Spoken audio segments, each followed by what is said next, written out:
Улсын их хурал засгийн газрын гишүүн Батламгааллахын сайд бэмж цогт Батламгааллахын сэргэлт бодлогыг үе шаттай хэрэгжүүлж байна. Үүний хүрээнд Монгол улс Европын холбооны хооронд дипломат харилцаа тогтоосны 35 жилийн өн хүрээнд гендерийн тэгш байдлын элч Монгол энхийг сахиулагчид хамтарсан төсөл эхэллээ. Төслийн хүрээнд Монгол улсын зэвсэг түвшний 20 гаруй цэргийн албаагч бүгд наримдах Славян улсад гендерийн тэгш байдлыг чадваржуулах сургалтад хамрагдаж байна. Actually, Mongolia and Slovenia are similar. Монгол, Словени улс үндэсний хэмжээнд ижил төстэй зүйл маш олон бий. Тухайлбал манай хоёр улсын хүн амын тоо, зэвсэг түвшний чадвар зэрэг нь ойролцоо. Энэ сургалт бол нэгдсэн үндэсний байгууллагад илсэн гишүүн орнуудын хариуцлагын хүрээнд хэрэгжиж байгаа төсөл юм а. Словени улсын зэвсэг түвшний 16%-ийг эмэгтэй зэргийн албаагчид эзэлдэг. Мөн манай улсын ерөнхийлөгч зэвсэг түвшний ерөнхий командлагч нь эмэгтэй хүн байдаг. Анхлан хэрэгжиж байгаа энэ төсөл нь хоёр улсын хамтын ажиллагааг өргөжүүлэн хөгжүүлэхэд чухал үйл явдал болж байна. Гендерийн тэгш байдал гэдэг бол дэлхийн ертөнцид дулгарч байгаа чухал сэдвийн нэг юм. Өнөөгийн байдлаар дэлхийн өнцөг булан бүрт 59 зэвсэг төмөргөлдөөн өрнөж байна. Үүнд эмэгтэй хүмүүсийн оролцоо маш чухал. Энэхүү сургалтад хамрагдаж байгаа зэргийн албаагчид нь дэлхийн инх тайвны байдалд хувь нэмрээ оруулна гэдэгт итгэлтэй байна. Бид энэхүү асуудлыг хэрхэн шийдвэрлэх талаар харилцсан суралцсанаа. Бидний ирээдүйн инх тайвны төлөө хийж байгаа эхний алхам бол энэхүү сургалт юм. Цаашид энэ сургалтад хамрагдах оролцогчдын тоог нэмэгдүүлэх шаардлагатай гэж бодож байна. Сургалт цаашид үе шаттай хэрэгжинэ. Different type of crisis. For the European Union as such, it is really important to empower women. Европын холбооноос энхийг сахиулах ажиллагаанд эмэгтэйчүүдийн оролцоог нэмэгдүүлэхийг бид зорж байна. Үүний нэг хэсэг бол энэхүү сургалт юм. Славян улсын ерөнхийлөгч зэвсэг түвшний ерөнхий командлагч нь эмэгтэй хүн. Мөн Европын холбоогч эмэгтэй хүн удирддаг. Тийм. Яагаад гэвэл бид өнөөдрийн хүртэл маш олон зүйлийг хийж чадсан.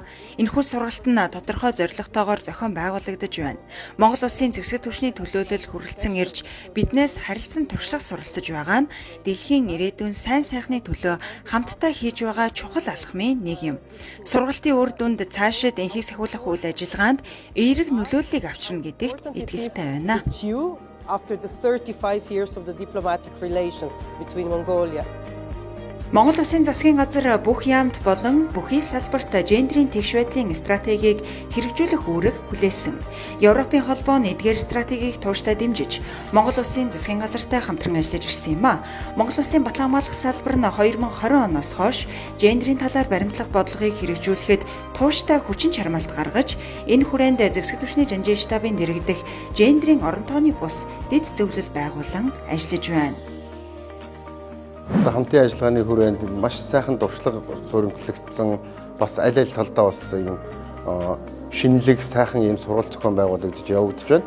За бидний сургалтанд бол олон улсын нэгдсэн үндэсний байгууллагаас сурагч багш ирж байна. Бас Итали, за олон орноос одоо сурагч багш нарын биднэрт ирж хичээл сургууль төлөвлөн орж байгаа нь бас нэлээд шинэлэг санагдаж байна. Одоо төслийн арга хэмжээний хүрээнд бид бүхэн Монгол улсын зэвсэг түвшнээс 20 гаруй цэргийн албаагчдыг Монгол улсын өнцөг булан бүрээс сонгон шалгаруулж авсан. Энэ маань одоо төрөл мэрэгчлэрээ, за насаараа, хүүсээрээ тэгээд хэлний мэдлэг олон зүйлээс шалгаруулсан залуучуудыг аван бид бүхэнд сургалтанд хамрагдуулж байна. За бидний үр дүн сургалтаас хүлээж байгаа үр дүн маань үндсэндээ одоо гендерийн тэгш байдлын тухай, тэгээд гендер гэж юу юм бэ?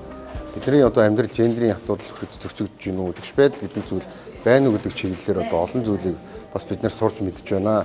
Тэгээд бас сурч мэдсэн зүйлээ одоо Монгол улсынхаа зэвсэг түвшнийхээ бие бүрэлдэхүүнд бид бүхэн хүрэхээр ажиллана.